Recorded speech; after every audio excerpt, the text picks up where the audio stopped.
வாங்க சூப்பரான ஆப்பம் எப்படி செய்யலான்னு பார்க்கலாம். நம்ம சூப்பராக இன்றைக்கி ஆப்பம் ஊற்றிடலாம். பாருங்கள், ஆப்பம் மாவு ரெடியாக இருக்குது. வாங்க ஆப்பம் ஊற்றலாம். நல்லா கல் காஞ்சோடனே ஒரு 2 கரண்டி மாவு ஊற்றிக்கலாம். இதை எடுத்து அப்படியே நம்ம ரோல் பண்ணிக்கலாம்.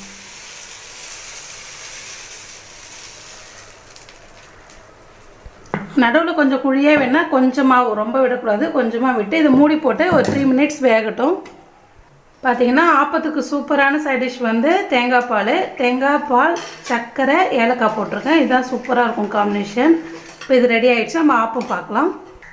பாருங்கள், ஆப்பம் சூப்பராக வந்துடுச்சு. நம்ம அப்படியே எடுத்துக்கலாம்.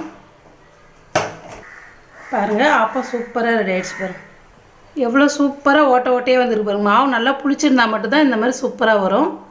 பாருங்கள், சூப்பரான காலைல பிரேக்ஃபாஸ்ட் ரெடி ஆகிடுச்சு. ஆப்பம் வித் தேங்காய் பால். இதுமாதிரி நீங்களும் கண்டிப்பாக ட்ரை பண்ணி பார்த்து மறக்காமல் சசி சமையலை சப்ஸ்கிரைப் பண்ணுங்கள், லைக் பண்ணுங்கள், ஷேர் பண்ணுங்கள்.